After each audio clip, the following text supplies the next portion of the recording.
For a moment, I stood perfectly still, my hands flat upon the counter, my back to the window. Had Kawazi escaped somehow without being seen? Or had they taken her through a back door? "Sir," I said quietly, "keep your gun, but let me warn you that if they come in, you had better use it. They may decide they want no witnesses." "My name is Eric Hokart, as I've told you.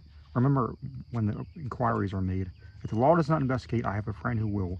His name is Mike Ragland." "Look here, mister, I don't know what kind of trouble you're in, but I'll call the police and..." "From the kitchen, then.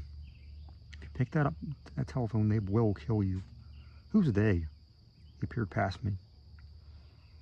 "I don't even see nobody." I'll run for my Jeep. "You better get out here, too."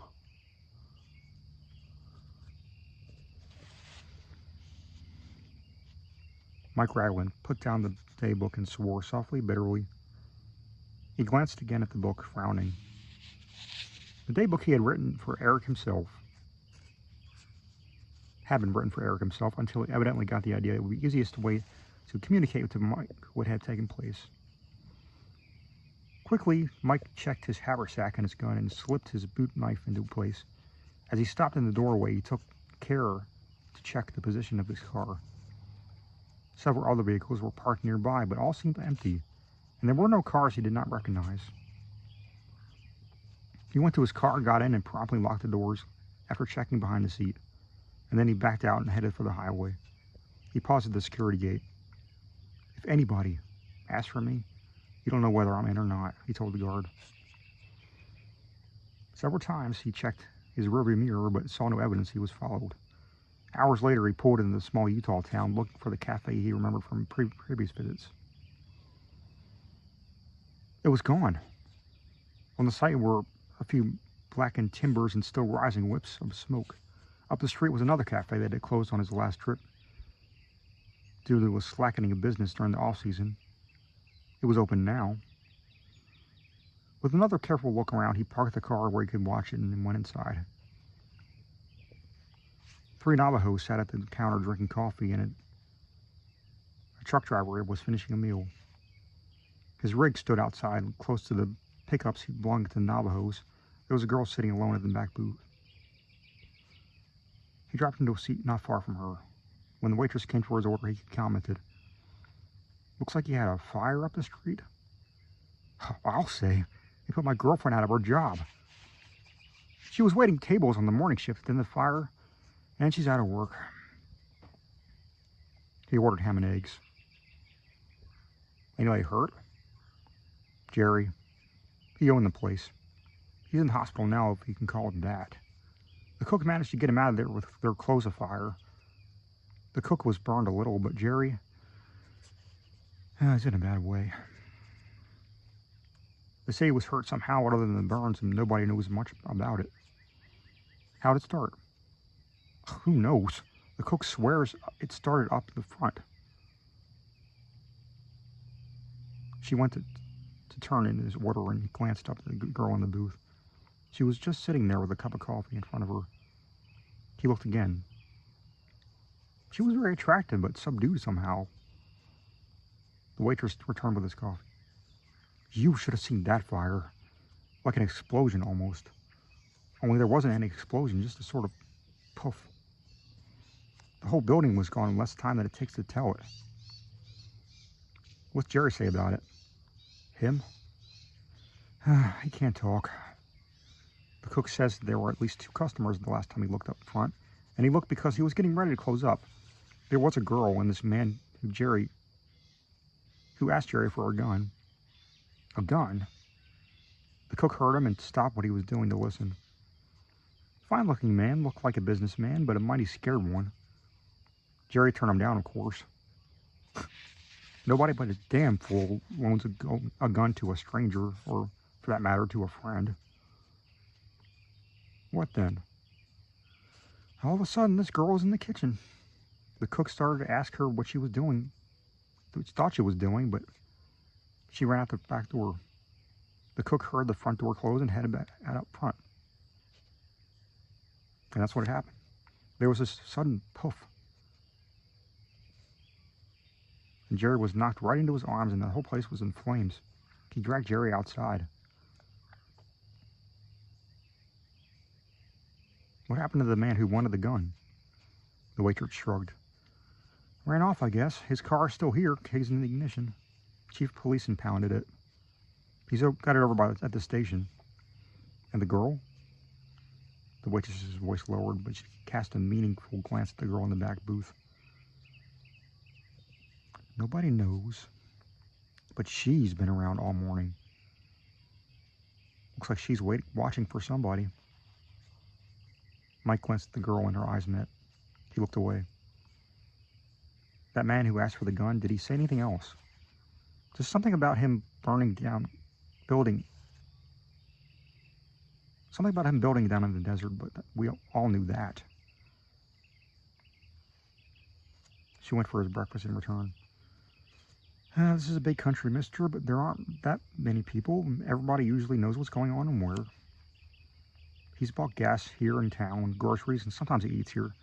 I've seen him around. He's good looking. Started all the girls wondering if he's single. But he minds his own affairs and bothers nobody. His name is Hokard. Where can I find the chief? He's down to Mexican Hat on business, but should be in later today. Any strangers in town? No, except for her. There's not a lot of traffic through here in the winter. In the summer we get tourists, but not like over in Durango. We don't have the narrow gauge train and we're off the main route, but we do get tourists. She looked at him. Did you know Eric Hokart?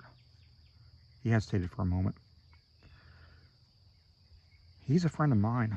That's why I'm here. She brought the coffee pot and refilled his cup. The Navajos had gone, so that had the truck driver. She looked at Mike. You aren't from around here? I spent some time in this country years back. In fact, I told Hokart a good deal about it before he decided to come out. He was from back east, but he fell in love with this country and planned to make his home here. She left to get on with her work. Mike glanced over at the girl, took his plate and coffee, and crossed over to her booth. Kawazi? He asked. The momentary fear left her eyes. You are Mike Raglan? She spoke the name in two distinct syllables. He sat down. Do you speak English? Small. Oh, man. Tell me. What happened to Eric? They have him. They take him. Did they burn the restaurant? How? I do not know. It is a thing like... She touched the edge of the saucer. Lifting his cup, she took the saucer by the edge and made a backhand move as if to throw it. She gestured again. It is fire, then. Big fire, very quick. These things they throw, they are big? Small. Smaller as... She indicated the top of the cup. So, they burn? They break, then burn. Have the police talked to you yet? No. Kawazi, I know nothing of your land, wherever it is. I know nothing of your people. I've read what Eric wrote, but I must know who your enemies are, where they have taken Eric, and what they will do to him. I must also know how to get where Eric is. Suddenly, Mike thought of her. Have you eaten? Do you have any money? I eat nothing. To sleep, I give money.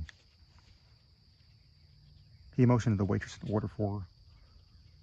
When the woman was gone, Kawazi said, How to get back, I do not know. I am far from place I hear of. Could you find the place if I took you back there? I do not know. I look. For several minutes he waited while she ate. What the hell was happening? What kind of a mess was this?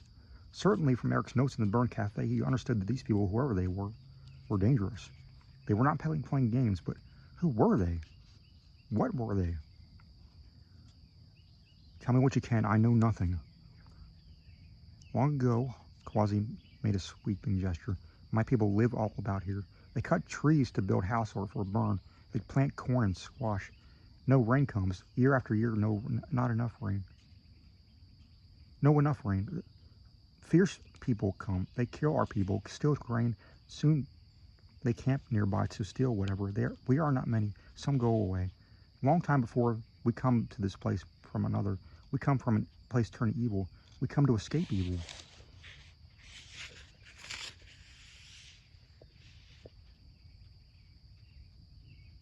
Some wish to return.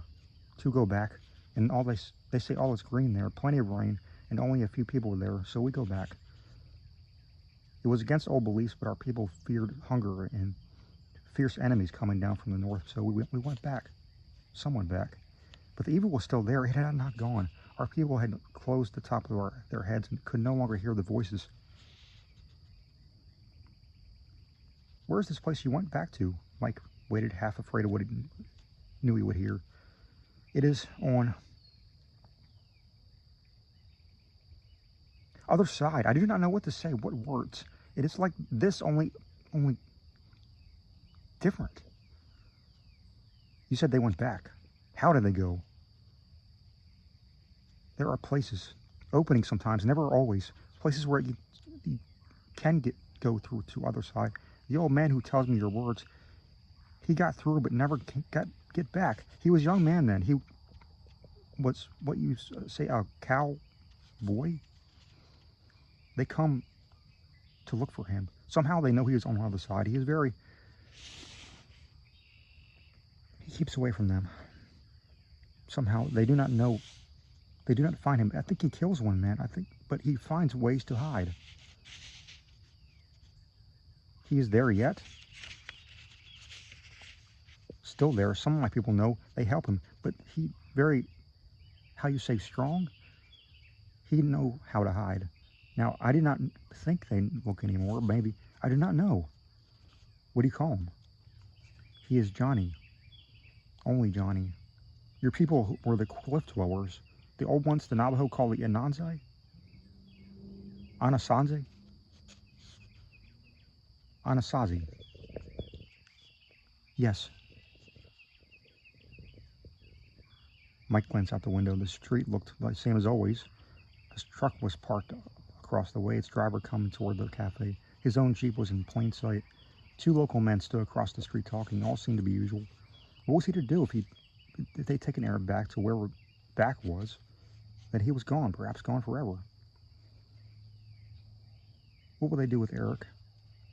Many questions. When no more answers, they kill. They hate much, and they fear. They rule all, yet they live in fear. They fear to lose their power. They fear we who do not agree will get strength from other side. They fear ideas from your side. Any who get through, they kill. And some do get through? She shook her head. Not often. In my memory, only two, I think. Or maybe they do not tell us all. Long ago, there was a boy, young man who got through. I do not know what happened. Long before that, there were two men who hunt gold. They were tortured, killed, and left on the other side. What do they know about us, the people on this side? Much. Sometimes they send men to kill, steal, to kill. You have things to listen, things to speak long distances. This they want. And Eric was a specialist in the field. Well, he did not know. Nobody knew. If they discovered this, they might keep him alive. What about the Kiva?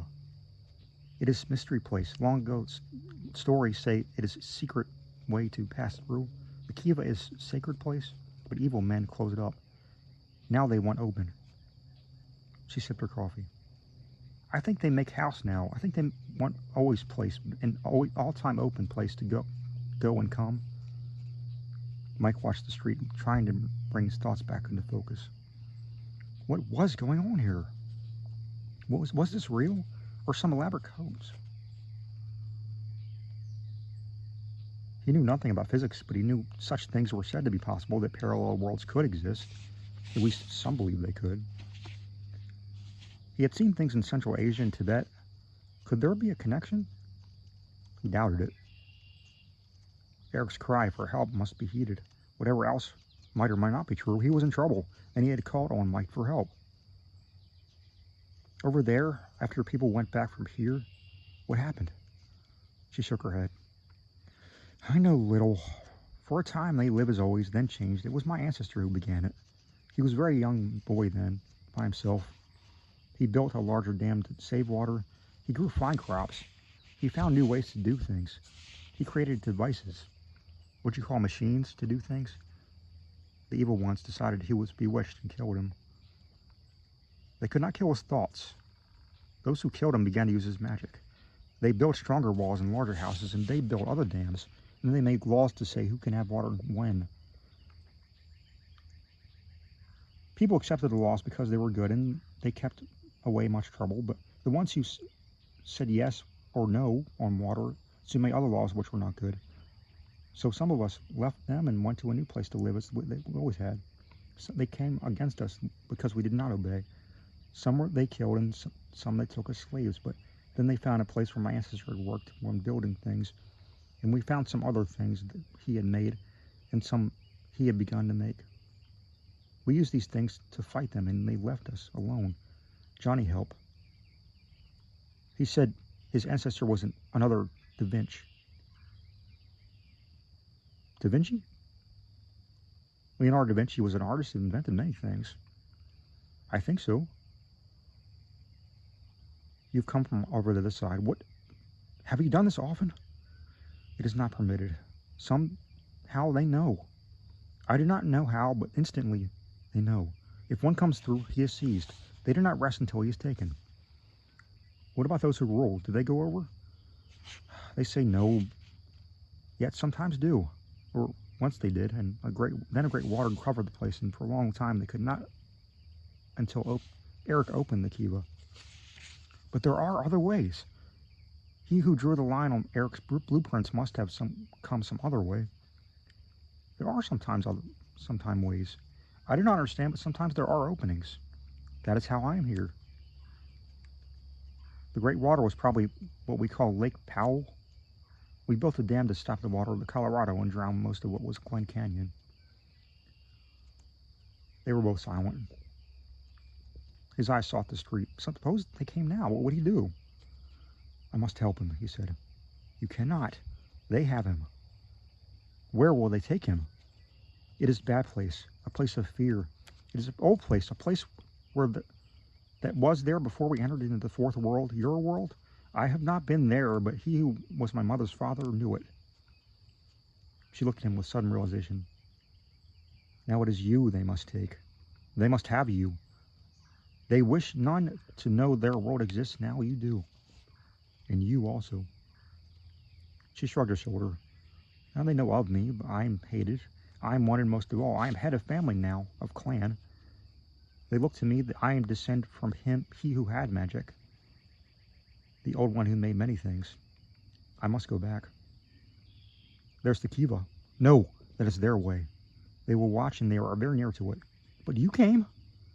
My way is not sure, very dangerous, but there is a way that is open, most times open. They do not know it. We do not. Only the Sakwa know. The Sakwa? The hairy ones? You know of them? They are not people, but they know things others do not. They come to hunt or to take sheep to eat. Sheep? From the Indians? They take sheep. I do not know whose sheep.